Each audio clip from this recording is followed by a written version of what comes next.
Halo, selamat datang di sesi pembahasan Sistem Informasi Manajemen atau yang disingkat dengan SIM. Di daerah digital saat ini, informasi adalah aset strategis.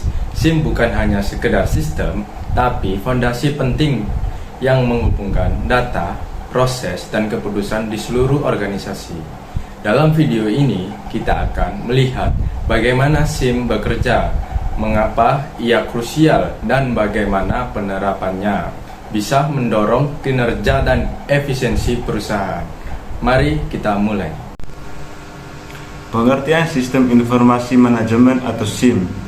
Sistem Informasi Manajemen adalah sebuah sistem terintegrasi yang dirancang untuk mendukung fungsi manajerial dalam organisasi yang menyediakan informasi yang relevan, tepat waktu, dan akurat guna mendukung proses pengambilan keputusan.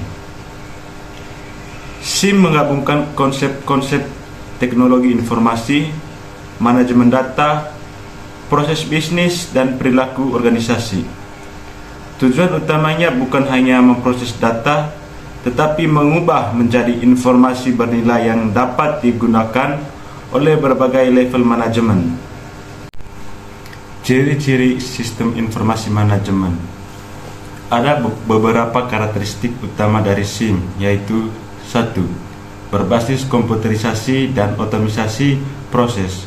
2. Terintegrasi secara horizontal dan vertikal dalam organisasi.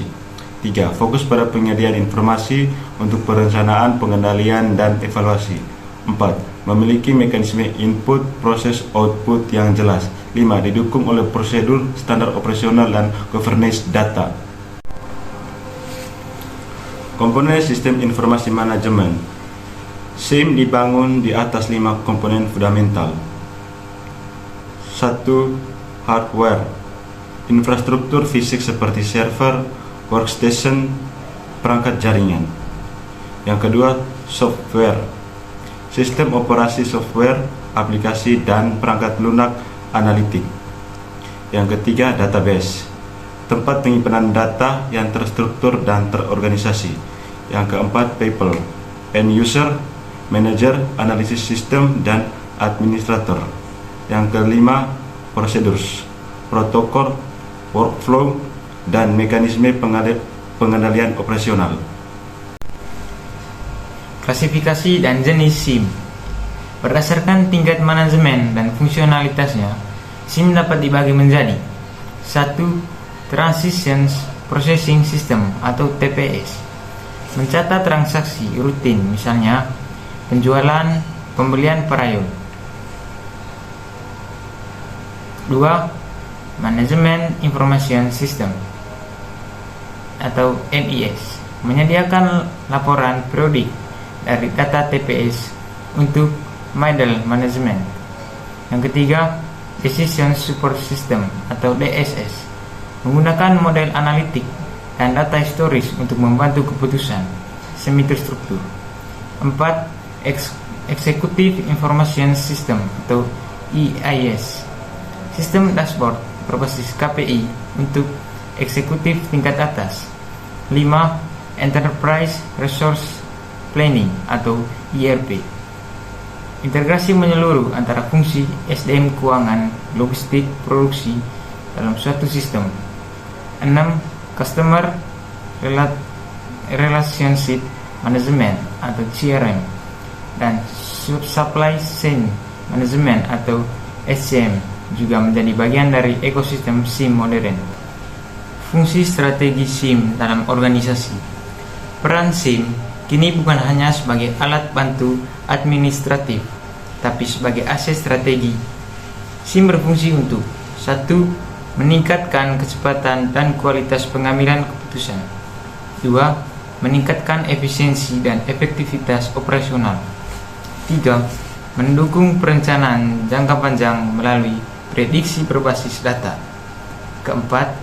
Memberikan keunggulan kompetitif melalui pemanfaatan informasi yang lebih baik. 5. Mendorong transformasi digital dan agility organisasi. Tantangan implementasi SIM. Implementasi SIM tidak bebas hambatan. Beberapa tantangan utama meliputi 1. resistensi perubahan budaya organisasi. 2. Tingginya biaya pengembangan dan pemeliharaan sistem. 3. Kegagalan dalam integrasi antara departemen. 4. Masalah kualitas data silos, data tidak bersih. 5. Kurangnya SDM yang terlatih dalam bidang data dan TI. Solusi yang umum diterapkan adalah pendekatan SENG, manajemen, data, governance, dan pelatihan berkelanjutan. Oke, sebagai ilustrasi, mari kita lihat implementasi SIM dalam bentuk ERP di perusahaan manufaktur. ERP mengintegrasikan sistem produksi, persediaan, SDM, dan keuangan ke dalam satu platform. Hasilnya adalah efisiensi proses produksi, pengurangan lead time, dan visibilitas real time terhadap seluruh rantai pasokan. Jadi, sebagai kesimpulannya adalah 1. SIM bukan hanya sekedar teknologi, melainkan bagian integral dari strategi organisasi. Yang kedua, pemanfaatan SIM yang optimal membutuhkan sinergi antara teknologi, manusia, dan proses. Yang ketiga, keberhasilan SIM sangat tergantung pada kesiapan budaya organisasi dan dukungan manajerial. Demikian pembahasan mendalam kita mengenai sistem informasi manajemen. Terima kasih sudah menyimak hingga akhir. Sekian dan sampai jumpa.